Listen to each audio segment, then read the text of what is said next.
And this video may not come out for a while because I got to get down there and do it. And I don't know if we're going to do it today or next week when we get back from El Paso.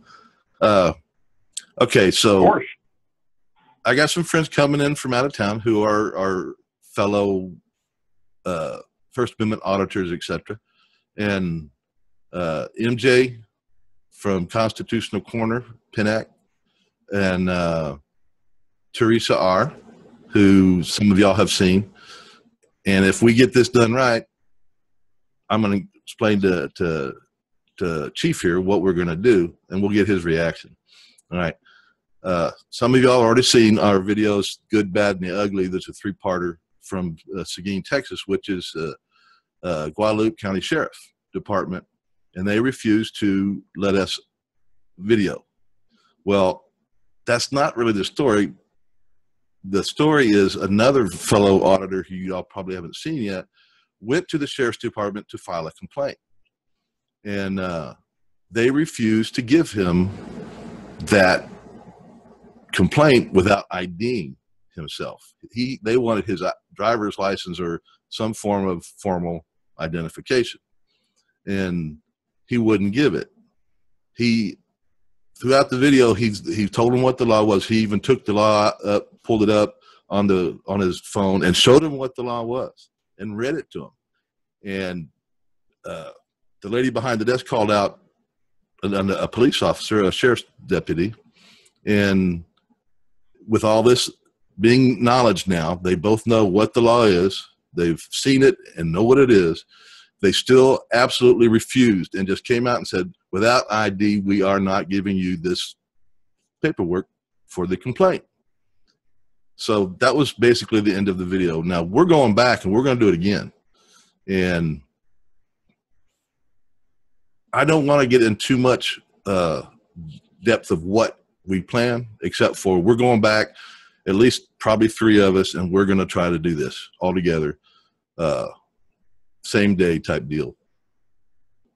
So I wanted Chief's opinion of how the Sheriff's Department is handling this, because they are actually committing a crime against us. So I'm going to let Chief take it from there. Hey, thank you for having me again. Let me tell you, you don't have to give an ID to get a complaint form. That is government paperwork that is supposed to be available to any man or woman that walks in and requests it. The idea of giving an ID is just a policy, and a policy is not law. Law supersedes all policies, because a policy just means that's the way we do it around here. Doesn't mean good or bad, it's just the way we do it around here. But if your policy is flawed and your policy is counterproductive to the people's rights, we the people, to our rights, then that policy has no bearing. So when you come in and you say, look, I'm a man, I want this complaint, you're supposed to give it to me, period. Now, in my opinion, you're going to have to go after the office of sheriff, individually or as a group, however you see fit. That's what I would do. I'm not an attorney or judge, but right. You know, me personally, that's what I would do. Second, here's what I know from the academy. They taught us over and over that if you do wrong under color of law, we're going to protect you, as in the city or county attorneys are going to protect you, and we have these shield laws that are going to protect us. However, once you know the law, or you've been shown the law and you know what you're doing is wrong, then you're getting into gross misconduct, and they're going to sue you in your private capacity. And that means you're going to lose your home, your land, your cars, you're liable to go through a divorce. It's going to wreck your life, and your days in law enforcement are over, because no agency's going to want to hire you again to even be the janitor at their police department for anything. So don't get into gross misconduct. And from my understanding, they've been shown the law, they know the law, so now they're in gross misconduct, so these officers can be sued personally in their private capacity. And And I know that that is working across the country because officers I know personally have called me on the phone or talked to me privately and said, hey, Chief Jones, will you help us set up a trust? Why do you want a trust? Well, people may sue me, and you know, I've been working for 15 or 20 years, and I almost got my house paid off. I own a couple cars. I got some stocks and bonds and pensions and stuff, and people may sue me and get it. Well, if you're not doing wrong, you ain't got nothing to worry about. You don't need a trust if you're not out there jamming it to the people. I mean, come on. I've done this 39 years, and I didn't have a trust. You know, in other words, everything I did, I believed was right, and if somebody showed me I was wrong, I corrected it, okay? Always corrected it. That's how come I was never even sued. I mean, in other words, some people get sued, and it's frivolous or whatever, but I never even got sued, not 0 times in 39 years. I didn't need one. But a lot of these cops now are wanting a trust. Now, they need to remember this too.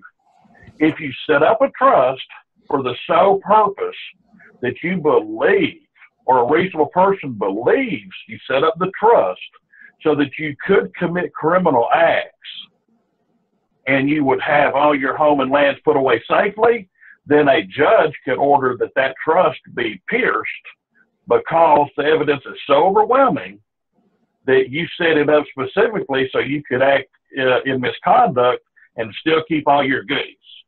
So they're on to that too. So setting up a trust to be a bad boy ain't going to work. Right. If you set up a trust in faith, you know, go ahead. I got the law right here. All right. And I've got several copies. They're going to get 2 or 3 of these in that video. Right. Right. There will be no doubt that they know what it is unless they refuse to read it. And that won't work either, because here it is. If you don't want to trust these pieces of paper, you take that law, right, that code right there, and you go look it up yourself. Because you're absolutely. Let me tell you what. I have had men like you starting in about 96, 97, back during the Clinton era, when you know, a lot of police decided they had some superpower that they had never had before. Bring me these papers to my patrol car and say, hey, can you take a look at this? Sure. Now, look, I'm not the fastest reader in America, so if you'll have a seat in your car, or we called it vehicles back then because it was stupid, we didn't know no better, that it was an automobile and you was in private conveyance. But anyway, so if you have a seat in your vehicle, I will read what you have here. And so I say, look, you know, this is something you're asking me to do, so we're going to be here longer than normal, okay? So if you agree to that, I'm okay with it. Yes, sir, we can stay here for 4 hours. I don't care. Read it. Well, once I would read it, and I would see who the person says they are, what rights they're exerting, what's going on, then I would say they have a lawful belief that they're acting correctly. There's no intent. They've done their due diligence ahead of time, and it looks like this is a person I'm going to have to let go. No tickets, no nothing. They've covered all their bases, and I've been given special notice. So I'd say they've done what they're supposed to, and the way I read this, then they're supposed to go. So if I do anything past this point, I'm jeopardizing me and my career and my agency. So what I do is I'm very polite and friendly like always, but I go up and I say, sir, based on my interpretation of the papers you gave me, based on your notaries and your apostilles and so forth, it appears that you are correct. Okay? If you ain't, well, okay anyway. It appears to me you are. And in good faith, I ain't got nothing to say except have a blessed day and aloha, you know. And most of the police, I mean, most of the guys will say, you know, you're actually a good cop. You're a constitutional cop. Shake hands with me and say, hey, if I have problems with cops in the future, can I come talk to you? Well, sure. I'm a good guy, you know. I'm out here to help you, not hinder or harass you. And if you're right, you're right. So the citizens taught me how to be a good cop. They taught me, you know, more than I ever knew about the Constitution. So to all you people that educated me on the side of the road when I had you on a so-called traffic stop, thank you for educating me. That y'all made me a better cop. And that's probably why I never got sued, because I listened and I thought. you know? Yeah. And that's why I still have all my toys. Yeah. Well, I don't want to put it on this video. I'm going to leave it going in case we come up with something that's good. Yeah. But one of the things I would like to do with you, or you do on your own and put up on your channel, is your story that you told me about when you were in the academy, all right? Right. They were training you to do things a certain way, which is contrary to what the old timers were doing. You know, that story with the old timers just don't want to change. This is how it's supposed to be done, you know, and when you get out there, this is how you're supposed to do it, not the way those old timers that don't want to change, you know. That story would be a good story.